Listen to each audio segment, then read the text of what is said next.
Hello दोस्तों, मेरे channel में आप सभी का स्वागत है। आज हम लोग देखने वाले हैं क्लास 10 का हिंदी, यानी हिंदी का हम लोग चैप्टर 1 को देखेंगे, जिस चैप्टर का नाम है पद। और दोस्तों, हम लोग ऐसे प्रश्न को देखेंगे जो आपका एग्जाम में आने वाले प्रश्न होंगे, यानी आपका जो दिसंबर में एग्जाम होने वाला है उसी के आधारित पे हम लोग पढ़ेंगे। ठीक है, तो आज हम लोग शुरू कर रहे हैं हिंदी को। और देखिए, आज का पहला चैप्टर में किस तरह का प्रश्न आता है। आप अगर इस वीडियो को पूरा देख लेते हैं, ठीक है, तो आपको एक पैटर्न पता चल जाएगा कि एग्जाम में किस तरह का प्रश्न पूछ सकता है। चलिए हम लोग स्टार्ट करते हैं। और दोस्तों, अगर इस वीडियो का PDF प्राप्त करना चाहते हैं तो आप मेरे टेलीग्राम ग्रुप में जुड़ सकते हैं, जिससे आपको PDF भी प्राप्त हो सके। मैं टेलीग्राम का लिंक इस वीडियो के नीचे डिस्क्रिप्शन में डाल दूंगा। ठीक है, देखिए आज का जो पहला चैप्टर का हिंदी में है वो है आपका पद, जो कि आपका ये दिसंबर एग्जाम में आ रहा है। ठीक है, देखिए सबसे पहला पॉइंट आपको याद रखना है, हर एक चैप्टर का जो आपका एग्जाम में आ रहा है, मैंने सिलेबस अपलोड कर दिया है, वहाँ पर जाकर देख लीजिए कि आपका सिलेबस में क्या क्या आ रहा है ना, यानी आपका एग्जाम में क्या क्या आ रहा है। टर्म 1 में यानी दिसंबर के एग्जाम में हिंदी और इंग्लिश दोनों का सिलेबस मैंने बना के डाल दिया है। ठीक है, तो वहाँ पर देख लीजिए तो कौन कौन सा पढ़ना है, फिर आप इस वीडियो को देखिए। देखिए पहला जो चैप्टर हुआ पद है, ठीक है, उसका लेखक कौन है? सूरदास जी उसके लेखक है। तो आपको हमेशा प्रत्येक चैप्टर का, यानी जो आपका एग्जाम में आ रहा है जो भी चैप्टर, सारा चैप्टर का आपको लेखक का नाम याद हमेशा रखना है, क्योंकि आपका लेखक का नाम एक पूछेगा ही, ये फिक्स है। ठीक है, एक पूछेगा ही, है ना। देखिए एग्जाम में आपका 2 टाइप प्रश्न रहेगा। एक रहेगा गद्यांश पर आधारित प्रश्न रहेगा, यानी छोटा सा गद्यांश दे देगा और वहाँ से ऑब्जेक्टिव 3-4 प्रश्नों को दे देगा।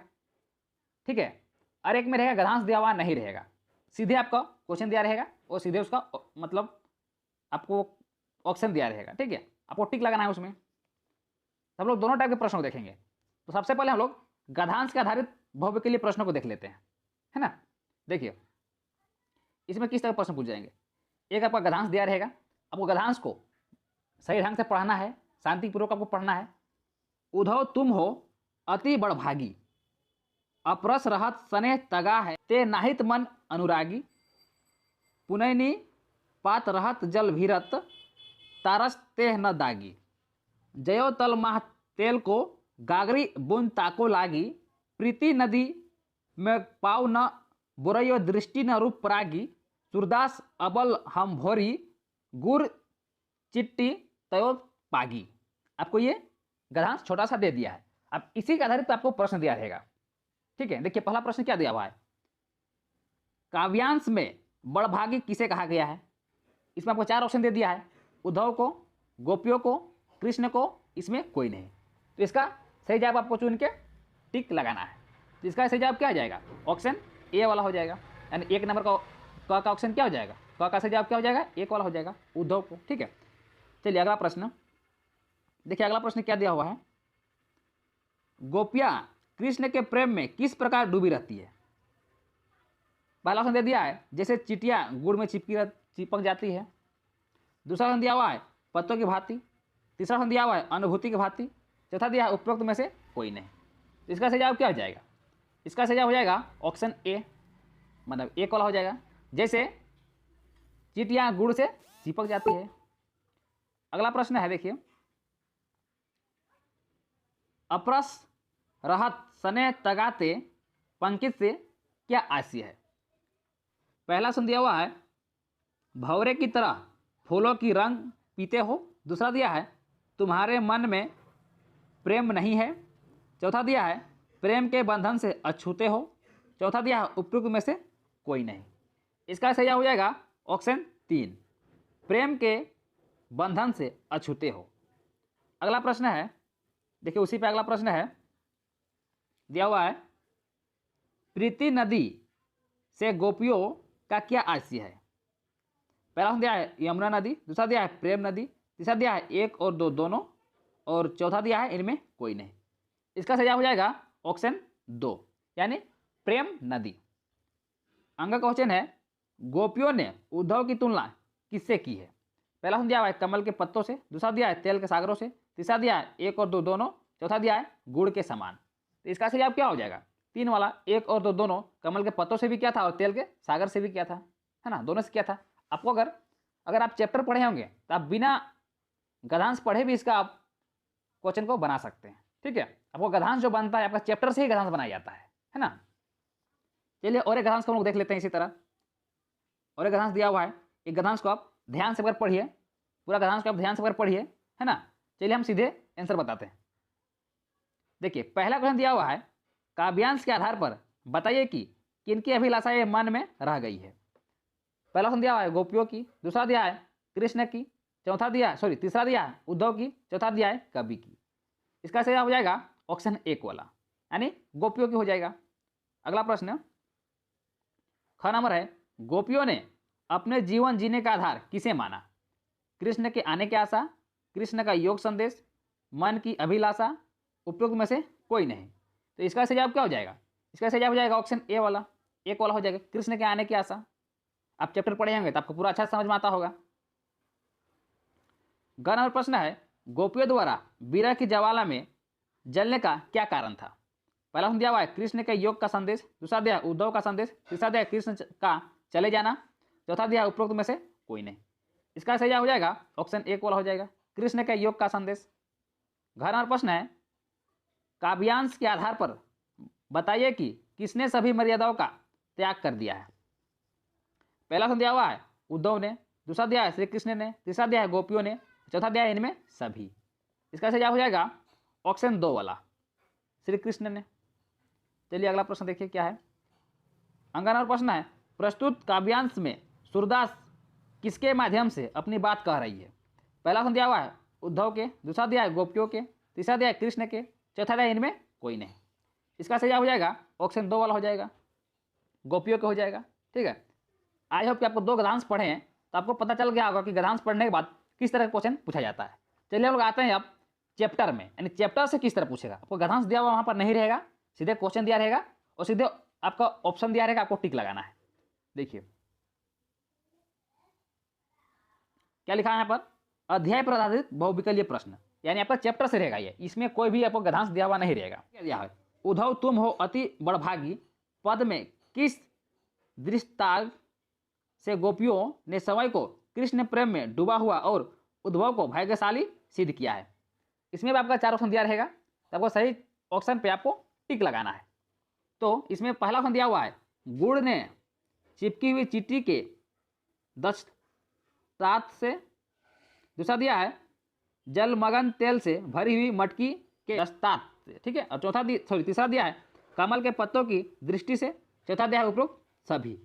तो इसका सही जवाब हो जाएगा ऑप्शन घ, यानी उपरोक्त सभी, ये तीनों होगा। ठीक है, अगला है 2 नंबर प्रश्न, गोपियों ने उद्धव को भाग्यशाली क्यों बताया है। इसका सही जवाब हो जाएगा ऑप्शन ख, क्योंकि उद्धव श्री कृष्ण के प्रेम के बंधन से अछूते थे। तीसरा प्रश्न देखिए, तीसरा प्रश्न है, उद्धव तुम हो अति बड़भागी पद में गोपियों ने अपने आप को क्या कहा है। तो इसका सही जवाब हो जाएगा ऑप्शन ग हो जाएगा, अबला और भोली कहा है। ठीक है, इस तरह अगला प्रश्न है, जय जल माह तेल की गागरी पंक्ति से क्या आशय है। इसका सही जवाब हो जाएगा ऑप्शन क हो जाएगा, क हो जाएगा क्या, जिस प्रकार जल में तेल की मटकी पर कोई प्रभाव नहीं पड़ता उसी प्रकार उद्धव पर कृष्ण प्रेम का कोई अभाव नहीं पड़ता, यानी कोई अभाव नहीं पड़ा। ठीक है, देखिए अगला प्रश्न क्या है, पांचवा प्रश्न देखिए, गोपियों ने समय को भोरी क्यों कहा। तो इसका सही जवाब हो जाएगा ऑप्शन ख, क्योंकि वे छल कपट और चतुराई से दूर थी। अगला प्रश्न है, मन की मन ही मांझ रही गोपियों ने ऐसा क्यों कहा है। तो देखिए इसका सही जवाब हो जाएगा ऑप्शन क वाला हो जाएगा, है ना। चलिए अगला प्रश्न देखिए, 7 नंबर प्रश्न क्या है, गोपियों के जीने का आधार क्या था। पहला ऑप्शन दिया हुआ है कृष्ण से मिलने मथुरा जाने का आशा, दूसरा दिया है उद्धव से योग की शिक्षा लेना, तीसरा दिया हुआ है कृष्ण के वृंदावन आने की आशा, चौथा दिया है उद्धव द्वारा कृष्ण को अपने प्रेम का संदेश भेजना। तो इसका सही जवाब हो जाएगा ऑप्शन ग वाला, कृष्ण के वृंदावन आने की आशा। 8 नंबर प्रश्न है, गोपियां विरह की ज्वाला में और अधिक क्यों जल रही है। पहला ऑप्शन दिया हुआ है कृष्ण द्वारा समय वृंदावन न आने के कारण, दूसरा दिया हुआ है कृष्ण को उद्धव के जरिए भेजे गए योग के संदेश को सुनकर, तीसरा दिया है उद्धव से योग की शिक्षा पाकर, चौथा दिया है उपरोक्त में से कोई नहीं। इसका सही हो जाएगा ऑप्शन ख वाला, कृष्ण के उद्धव के जरिए भेजे गए योग के संदेश को सुनकर। 9 प्रश्न है, मर्यादा न लही से क्या आशी है? तो इसका सही हो जाएगा ऑप्शन घ वाला, जब श्री कृष्ण ने ही मर्यादाओं का त्याग कर दिया है तो वे धैर्य कैसे धारण कर सकती है। चलिए अगला प्रश्न। 10 नंबर प्रश्न है, गोपियों ने हारिल की लकड़ी किसे कहा है? श्री कृष्ण को, उद्धव को, भगवान विष्णु को, स्वयं को। तो इसका सही हो जाएगा ऑप्शन क वाला, श्री कृष्ण को। अगला प्रश्न है, गोपियों की इस समय मानसिक स्थिति कैसी है? तो इसका सही हो जाएगा ऑप्शन क वाला, ये जागते सोते दिन रात प्रत्येक क्षण श्री कृष्ण के नाम को रटती रहती थी। 12 नंबर प्रश्न है, गोपियों को योग का नाम सुनते ही कैसा लगता है? तो इसका सही हो जाएगा ख वाला, मानो मुंह में कड़वी ककड़ी चली गई हो। अगला प्रश्न है, कृष्ण की संगति में रहकर भी कौन उनके प्रेम से अछूते रहे? तो इसका सही हो जाएगा उद्धव, यानी ग नंबर हो जाएगा। 14 नंबर प्रश्न है, गोपियां योग को व्याधि क्यों कह रही है? इसका सही हो जाएगा ऑप्शन ग वाला, क्योंकि उन्होंने न तो इसे पहले कभी देखा सुना है और न ही कभी व्यवहार करके देखा है। अगला प्रश्न है 15 नंबर प्रश्न है, हरि है राजनीति पढ़ी आए पद में राजनीतिक से कृष्ण की किस नीति की ओर गोपियां ने व्यंग किया है? तो इसका सही जवाब हो जाएगा ऑप्शन क, यानी कृष्ण की वादा करने और उन्हें पूरा ना करने संबंधित नीति। चलिए अगला प्रश्न 16 नंबर प्रश्न है, गोपिया के अनुसार राजा का क्या धर्म होना चाहिए? तो इसका सही हो जाएगा ऑप्शन घ, राजा अन्याय का विरोध करे और अपनी प्रजा को हर अन्याय से दूर रखे। 17 नंबर प्रश्न है, गोपियों के अनुसार पुराने जमाने में लोगों का भला क्यों कहा जाता था? तो इसका सही हो जाएगा ऑप्शन ग, दूसरों की भलाई करने के कारण। 18 नंबर प्रश्न है, गोपियों के माध्यम से सूरदास ने क्या साबित किया है? तो इसका सही जवाब हो जाएगा ऑप्शन क। अगला प्रश्न 19 नंबर प्रश्न है, गोपिया के अनुसार श्री कृष्ण ने किस कार्य द्वारा उन पर अन्याय किया? तो इसका सही जवाब हो जाएगा ऑप्शन ग, योग का संदेश भेजवाकर। ठीक है, तो जितना भी ऑब्जेक्टिव प्रश्न बन सकता था इस चैप्टर से सारे मैंने कवर कर दिया। अब इतना सब पढ़ के चल जाइएगा, आपका एग्जाम में इससे बाहर प्रश्न नहीं आएगा। ठीक है, आपको सबसे पहले पूरा चैप्टर को पढ़ लेना है, उसके बाद आपको ऑब्जेक्टिव प्रश्न को लगाना है ताकि आपको हर एक क्वेश्चन आपसे बन सके। चलिए दोस्तों, आज के लिए इतना ही, हम लोग मिलते हैं नेक्स्ट वीडियो में। ठीक है, तब तक के लिए जय हिंद, वंदे मातरम।